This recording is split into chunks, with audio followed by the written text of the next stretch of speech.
Guys બધાને એક વાત કહી છે કે દરેક મા બાપને કેવું હોય કેવું કે ઘોડા સોરા હોય ને ઘોડા સોરા એ પહેલાં પરણી જાય અને હારા સોરા રહી જાય. કારણ કે હારા જે દેખાવડા સોરા નહીં હોય મા બાપને કેવું કે અમારો સોરો તો પરણી જ જાય દેખાવડો છે એટલે.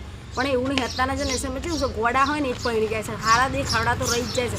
કારણ કે ઘોડા દેખાતા નહીં હોય મા બાપ પહેલાંથી ભેગું કરે તો સોરો ઘોડા જેવો છે એટલે આપણે થોડું કમાઈએ ભેગું કરીએ. અને ડાયા કેવું હોય કે મન મળી જાય, બરાબર મમ્મી?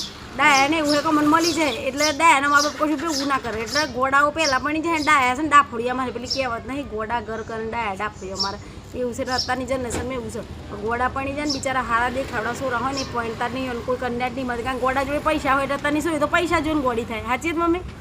અત્યારની સોરી ઘોડા જેવી પૈસા જોઈને પ્યારેલું કરે છે.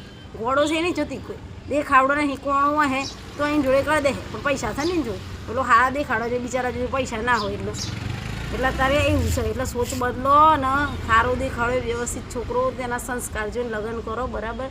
એવું નહીં કહેતી કે ઘોડા જોડે કરો, ભલે દેખાડો ઓછો હોય કે સારો હોય પણ તમે વ્યવસ્થિત છોકરો મિડલ ક્લાસ કે મીડિયમ ઘરનો છોકરો પસંદ કરો, બરાબર મમ્મી? બરાબર. બાકી ઘોડા તો પરણી જ જવાનું, બરાબર? હા બધું જો ઓર્ડર થઈ છે એટલે તમારા માટે જ ખાસ બધું.